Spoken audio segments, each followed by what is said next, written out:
So in this video, I will be sharing my little experience with you as a first timer.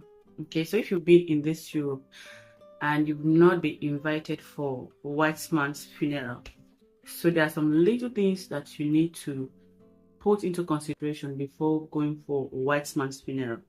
So going for a white man's funeral is not maybe a regular thing. Okay, if you don't do these things, you might come home regretting why you went there, and you might be embarrassed on that very day. Yes, I'm saying this due to my experience. Okay, so it's my first time of going for a white man's funeral, and also as a first timer, when I got the invitation, so I just said, okay, I need to do a research.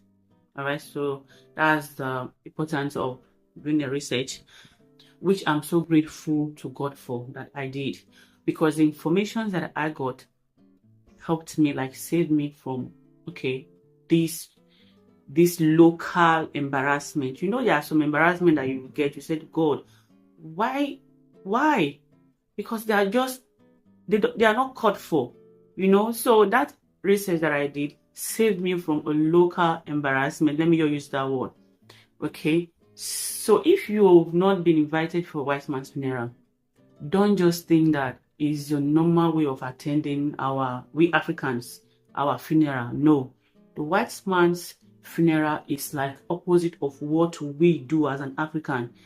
It's not your regular way of going for a funeral. Just put this at the back of your mind. After getting the information that I got from my research, the first thing I did is just to call the family member. It's very, very important. So when I call the family member, that is when I now have the closure of what is going to happen on that day.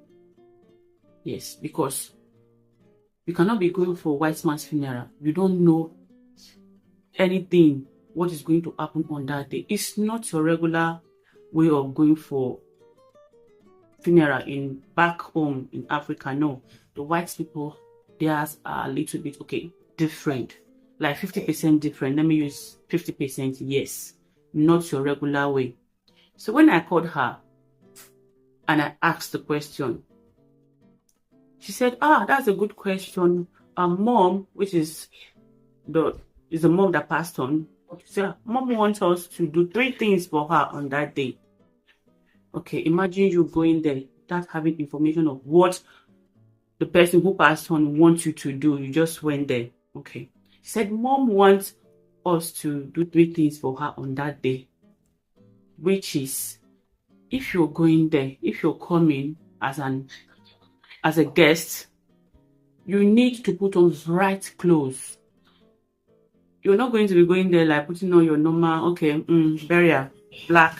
Everywhere black, shoe black, everything black. Putting on black eyeglass, everything tight, black. No. Imagine you going there putting on black on that day because you don't have a closure of what you want. Put on bright clothes, if possible, white. And the number 2 thing the mom wants is when you're coming, don't bring her flowers. No, she don't need you to bring flower for her. The money that you use to get her that flower, she wants you to put it in an orphanage. That day, there's going to be an organization where you can easily drop maybe an envelope or money or something. Just put the money on an envelope and put it there for an orphanage. That's what she wants you to do. That's the number 2 thing she wants you to do on that day. Imagine you going there holding one big bouquet on that day. The 3rd thing is, after everything, at the reception, she wants you to talk to 3 people that you've not met before in your life. You don't know them. She wants you to talk to them, like communicate with them, chat with them. That moment you're eating and drinking, make sure you talk to 3 people, maximum 3 people on that very day. So those are the 3 things that the mom wants you to do for her on that day. So if you are somebody who don't have idea of what is going to happen on that day, you look embarrassed and you might regret your reason of going there. Because some of these white people, a lot of them, mostly the old ones, a lot of these white people, before they pass on, they've already arranged how they want their own funeral to be. Some have already paid for it. Some will tell you, I don't want anybody to play music.